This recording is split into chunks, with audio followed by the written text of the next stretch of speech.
2 years later, my brother Cecil climbed down our chimney. And for most of the next 35 years, we argued. My first response when he was brought to the house was to take a look at him and say, "This is wonderful. Now I shall have an audience." But yes, we did argue. We argued about everything. But never once did we quarrel. Quarrel, you see, should never get in the way of a good argument, of which we had plenty.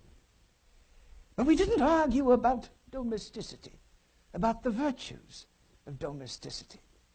Nor did we disagree that the modern world was running away from domesticity, fleeing domesticity.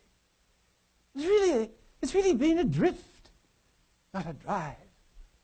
It's that we're all following a fashion, not even that we're following a heresy. It's as though we're all sheep. And we're all sheep. We're not even following an evil shepherd.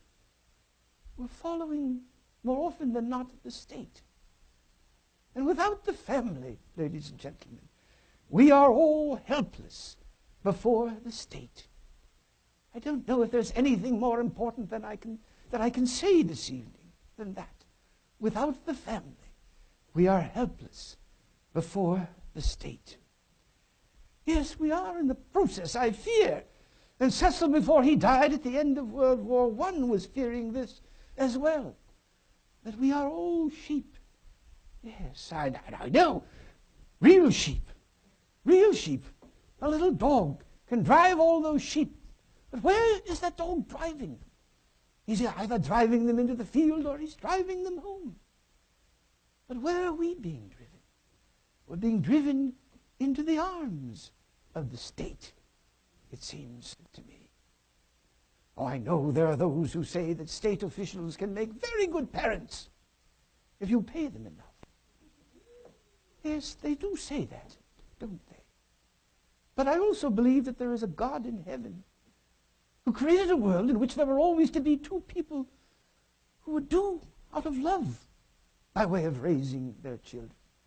It's also said, of course, that raising children is boring. Really. I believe that same God in heaven created a world in which there would be two parents who would never be bored by the antics of the child, and who would pay little attention to experts. The modern world is quite overrun with experts, each one of whom is much more of an aristocrat than the aristocrat of old, who merely thought he knew how to live well. Whereas the modern expert is someone who claims to know better. For most things in life, I should think we are better off ignoring experts and going back to the principle behind the jury system. You see, questions of guilt or innocence are really too important to be left to experts.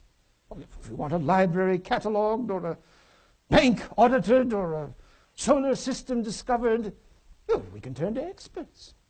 But if we want something truly important done, such as determining guilt or innocence, what do we do but gather together 12 people who happen to be standing about at the moment? The same thing was done, if I remember correctly, by the founder of Christianity. As I heard an expert, a socialist, a lady socialist at that, give a lecture not long ago in which she said, we must take care of other people's children as if they were our own. That's what's wrong with the world. That's the exact formula of what's wrong with the world. We must take care of other people's children as if they were our own.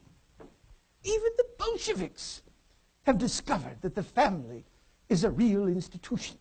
After a prolonged and extravagant experience, the Bolsheviks have discovered something, that the family is a real institution, and moreover, that there is no substitute for it. I wonder when our modern industrial world will make the same discovery.